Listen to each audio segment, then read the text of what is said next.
सभी को राम राम। मैं विनय कक्कड़ आप सभी का स्वागत करता हूं आज के हमारे इस वेबिनार में, जिसका विषय है फिल्मी अटैक ऑन हिंदुइज्म। युवा अभ्युदय मिशन हमेशा से ही ज्वलंत मुद्दों को आगे ला हम सभी को जागरूक करता आया है। तो आज की इस चर्चा में हम कोशिश करेंगे समाज और देश को जागरूक करें इस ज्वलंत मुद्दे पे जिसको हम रख रहे हैं। आज की हमारी इस चर्चा में हमारे साथ जुड़े हुए हैं हमारे अतिथि, जिनका हम स्वागत करते हैं पूजनीय महामंडलेश्वर डॉक्टर स्वामी उमाकांतानंद सरस्वती जी महाराज का। महाराज जी महामंडलेश्वर हैं जूना अखाड़े के। मैं सभी की ओर से आपको प्रणाम करता हूं। नमो नारायण। हम स्वागत करते हैं सीनियर जर्नलिस्ट और प्रखर राष्ट्रवादी श्री पुष्पेंद्र कुलश्रेष्ठ जी का, जिन्हें हम देखते भी हैं, सुनते भी हैं और हम सभी राष्ट्रवादी उन्हें अच्छी तरह से जानते हैं, और जो राष्ट्रवादी नहीं है वो उन्हें और ज्यादा सुनने और समझने की कोशिश करते हैं। हमारे साथ जुड़े हैं के गुप्ता जी, जो श्री पुष्पेंद्र जी को तो उनके बचपन से आशीष देते आए हैं, और अब जल्दी ही गुप्ता जी हमारे साथ युवा अभ्युदय मिशन की वर्कशॉप में भी हम सभी को देश और धर्म की सेवा के लिए आगे बढ़ने के लिए भी मदद करेंगे। आपका बहुत बहुत स्वागत है गुप्ता जी। और हमारे साथ हमारे अपने डॉक्टर श्री गुरु पवन सिन्हा जी हैं ही। आप सभी उनको जानते हैं, उनको देखते सुनते आए हैं। आपको राम राम गुरु जी। युवा अभ्युदय मिशन का बीज गुरु जी ने ही डाला है और वो आज इस स्तर पर पहुंच गया है कि हम लोग आपके साथ यहाँ पे जुड़ के चर्चा कर रहे हैं। मेरे साथ युवा अभ्युदय मिशन टीम के कुछ और सदस्य भी हैं, जिसमें मैं स्वयं विनय आपके साथ हूं। मेरे साथ कन्व जी जुड़े हुए हैं, मेरे साथ ज्ञानेंद्र जी हैं और मेरे साथ नेहा जी भी हैं। तो अब इस आज की चर्चा को आगे बढ़ाते हुए ज्ञानेंद्र जी हमें विषय के बारे में विस्तार से बताएंगे, और उससे पहले हम देखते हैं ये वीडियो। 1 डजन बड़े पेट वाले गणपति दे, 8 बॉडी बिल्डर हनुमान दे, 250 वाला कृष्णा दे और 5 वो टाइगर वाली दे शेरा वाली में। वो कहते हैं ना, किसी देश को बर्बाद करना हो तो उसकी हिस्ट्री और उसके कल्चर को बिगाड़ दो। इसी स्ट्रेटेजी को अपनाते हुए भारत विरोधी ताकतों ने भारत की संस्कृति और उसकी परंपराओं को डिमीन करना शुरू कर दिया। यह काम आज से नहीं बल्कि कई दशक पहले से चल रहा है। आपकी महाभारत का मजाक बनाना, साधु संतों को छिछोरी हरकत करता हुआ दिखाना, नेगेटिव कैरेक्टर दिखाना हो तो उसे बड़ा तिलक लगाते हैं, भगवा वस्त्र, रुद्राक्ष, माला, जनेऊ पहनाते हैं। ये बाबा नहीं, ढोंगी है ढोंगी। सीधा ठोक डालूंगा, समझा क्या? पर हम सब चुप रहे।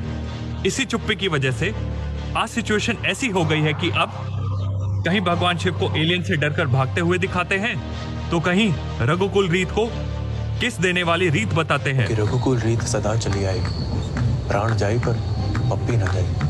कहीं मंदिर से पैसा चोरी करके बियर पीने को कूल दिखाते हैं। मैं और मेरा दोस्त देबू अक्सर मंदिर से चुराए उन पैसों की बियर पिया करते थे। कुछ ऐसा ही ट्रेंड बॉलीवुड सॉन्ग्स में भी देखने को मिलता है, जैसे राधा सेक्सी है, कलंकनी कही जाती है, कलंकिनी राधा। शिव भक्त नशा करते हैं।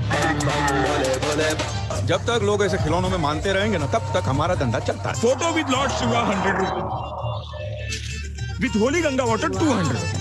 भगवान भगवान है ना, वो तुम इंसानों का भ्रम है। आजकल की वेब सीरीज ने तो हद ही पार कर दी है। उसके पास गई और जोर से एक चमकदार रस्सी, हनुमान जो है वो अपना सर झुकाया, दुम दबाए हुए भागा। इनके अमेरिका में हुए आतंकवादी हमले में आतंकवादी एक हिंदू को दिखाया जाता है। Not Pakistani. This is a Rudraksh mala, a Hindu rosary. The last thing you'd find in a Pakistani Muslim, isn't that right, Adnan? I don't get it. It's a false flag operation. Indian nationalists hoping to frame Pakistan in a mushroom cloud. कुटिया का नाम ये सावित्री। सावित्री, एक तो सावित्री, एक। और picture का नाम सेक्सी दुर्गा रखते हैं। ऐसे दिखाते हैं जैसे साधु संत मंदिर में नॉन वेज खाते हैं, एडल्ट्री करते हैं और गुरु शिष्य परंपरा में होमोसेक्सुअल रिलेशनशिप दिखाते हैं। इन फेक गुरुओं की वजह से मैंने किसी अपने को खोया है। इतनी सारी लड़कियां मिल कहां से जाती हैं बाबा तुम? एक बार जो आश्रम आ गया ना तो यू टर्न तो ना है कोई। हम हिंदू जिस भारत माता को पूजते हैं उस भारत माता को ये लोग दुश्मन आर्मी के साथ मिनी स्कर्ट पहना के नचाते हैं। हम जिस हिंदू फोबिक बॉलीवुड की बात कर रहे हैं उन्हें देखने वाले हम बेशरम हिंदू ही हैं।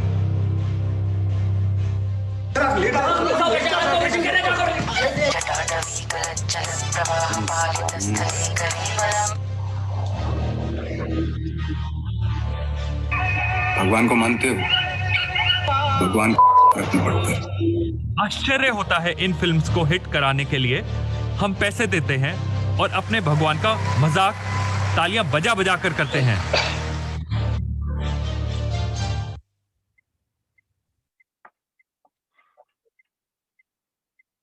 राम राम।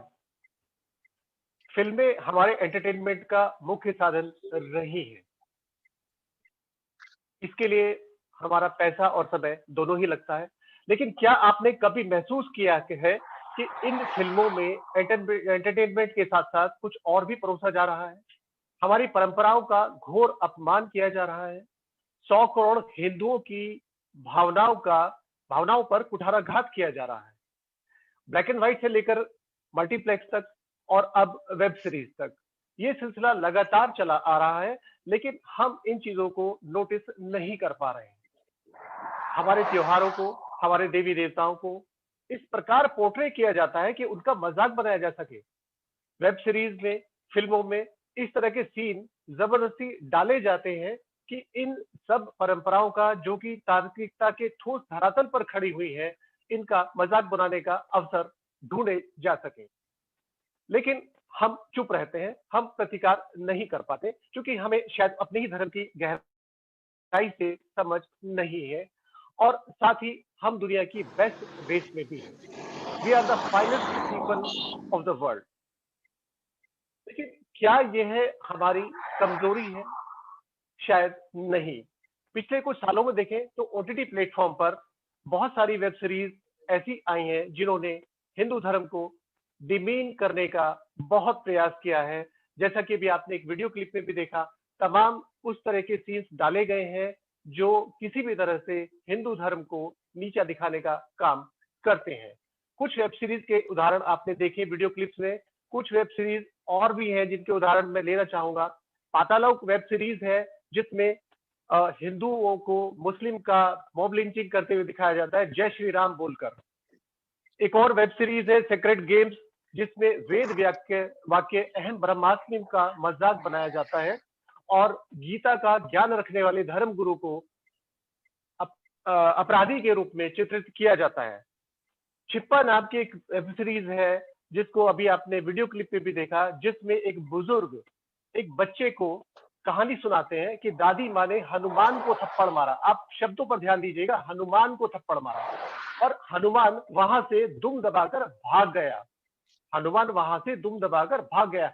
तो ये शब्दों की आप देखिए किस तरह के अपमानित करने वाले शब्द हमारे धर्म के लिए, हमारे भगवान के लिए, हमारे देवी देवताओं के लिए इन वेब सीरीज में प्रयोग किए जा रहे हैं। रक्तांचल सीरीज की बात करेंगे। इस सीरीज में दारू बनाने वाला एक तिलक लगाता है। अपराधी को हत्या करने से पहले कहा जाता है कि हत्या करने से पहले जय मां काली का उद्घोष कीजिए। तो ये सिलसिला आखिर कब तक चलेगा? आज भारत विश्व का सबसे युवा देश है। भारत का समर्थ और शक्तिशाली युवा अब इन सब को सहन करने के लिए तैयार नहीं है। वह पूछना चाहता है बॉलीवुड से कि यह सिलसिला आखिर कब समाप्त होगा, कब तक उसको अपने भगवान का, अपने धर्म का, अपने परंपराओं का इसी प्रकार अपमान सहना पड़ेगा। आज का भारत, आज का युवा, आज का भारतीय ऊर्जावान युवा ये समझना चाहता है कि वो कौन सी ताकतें हैं जो इस सब षड्यंत्र के पीछे है। वो जानना चाहता है कि क्यों उसी के धर्म को टारगेट किया जाता है, बाकी धर्मों की तरफ क्यों उंगली नहीं उठाई जाती। ओवर टू विनय जी। जी ज्ञानेंद्र जी, तो हमने देखा और सुना कि क्या क्या अपमान सह रहे हैं हम हिंदू।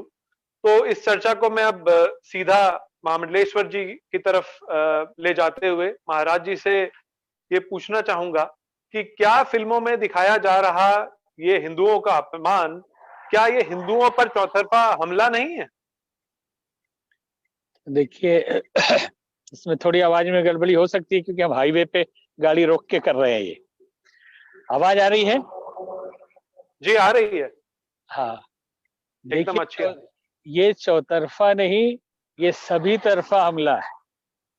क्योंकि कभी भी किसी राष्ट्र का चरित्र उसके चिंतन पे बनता है या किसी व्यक्ति का भी चरित्र उसके चिंतन पे ही आधारित होता है, और चिंतन मिलता है पुस्तकों से, नाटकों से और फिल्मों से। कभी कहा जाता है कि हरिश्चंद्र नाटक देखा था महात्मा गांधी ने और उनके ऊपर बड़ा भारी प्रभाव पड़ा था, और ये भी लोग कहते हैं कि साहित्य समाज का दर्पण होता है। लेकिन आज साहित्य वेब सीरीज में है, आज साहित्य फिल्मों में है, और अगर इनको बिगाड़ दिया जाए तो इनका चरित्र बिगड़ेगा और ये राष्ट्र फिर वो राष्ट्र रहेगा नहीं। जिस तरह से पुष्पेंद्र कुलश्रेष्ठ जी का भी हमने काफी सुना है और पवन सिन्हा जी का भी, तो इसमें मैकाले ने जो किया था उसे परोक्ष रूप में भारत के ही रहने वाले आज के तथाकथित गुलाम कर रहे हैं, और हर तरफ से भारतीय संस्कृति पर हमला है। और फिल्मों में जो आपने दिखाया कि ये चीजें दिखाई जाती है, और उनका ये मानना है कि ये दिखाने से इंटरेस्टिंग बनता है और इस पर कुछ विवाद होता है, केस मुकदमा होता, आंदोलन होते हैं तो फिल्म हिट हो जाती है। एक बार आज से ठीक 8 वर्ष पहले रेडियो एफएम कौन सा था पता नहीं, गाड़ी में हम सुन रहे थे और उसमें सुनाया जा रहा था रामलीला, और उस रामलीला में ये बताया जा रहा था कि सीता कोई सती सावित्री नहीं थी, सीता एक बिजनेस वुमेन थी जो रावण के साथ अपनी मर्जी से चली गई थी। हमने उनको बहुत फोन किया, बहुत सभाओं में इस मुद्दे को उठाया कि रेडियो और टेलीविजन और फिल्म इस तरह से पेश करेंगे समाज को, हमारी संस्कृति को, तो आने वाली पीढ़ी क्या समझेगी। तो आपने ठीक कहा, ये चौतरफा नहीं, हर तरह से हमला है। पता नहीं ये कौन से बुद्धिजीवी लोग हैं, कौन से साहित्यकार हैं जो इसको लिखते हैं, और ये फिल्म वाले लोग किस देश के वासी हैं, किस संस्कृति को मानने वाले हैं, जिन्हें समझ में नहीं आ रहा है कि ऐसी परम पवित्र भारतीय संस्कृति जिसने सदियों से, यूं कहें सृष्टि प्रारंभ से मनुष्यत्व को जीवन जीना सिखाया है, और उसमें ये तोड़ मरोड़ करके क्या सिखाना चाहते हैं, कौन सी संस्कृति लाना चाहते हैं, ये समझ में नहीं आ रहा है। क्योंकि अगर इसी तरह चलता रहा तो आज बच्चों को देखेंगे, उनका पूरा ही दिमाग, माइंडसेट ही बदल रहा है, उनका चिंतन बदल रहा है, बड़ों को आदर करना छोड़ रहे हैं, संस्कृति और पुस्तकों, धार्मिक पुस्तकों के प्रति उनके मन में सम्मान घटता जा रहा है। और इसी को जो आपके तथाकथित टेलीविजन सीरियल और वेब सीरीज दिखाई दे रहे हैं, इन्हीं को ये आदर्श मान ले रहे हैं। उनको समझ में नहीं आ रहा है कि ये हमारे ग्रंथ नहीं, ये हमारा चरित्र नहीं है। हमारी संस्कृति, हम कहते हैं कि वसुदेव कुटुंबकम की संस्कृति है, हम पूरे वसुधा को अपना परिवार मानते हैं, पशु पक्षी तक हमारे अपने परिजन सखा है, लेकिन हम तो कहते हैं कि इससे भी ऊंची हमारी संस्कृति है, जहाँ आत्मवत सर्वभूतेषु के भाव से हमारे ऋषि जीते थे, जहाँ एको देवा सर्वभूतस्य गूढ़ सर्वव्यापी सर्वभूतांतर आत्मा का भाव होता था कि एक ही आत्मा सबके अंदर है और वो संवेदना उस स्तर पर जागे।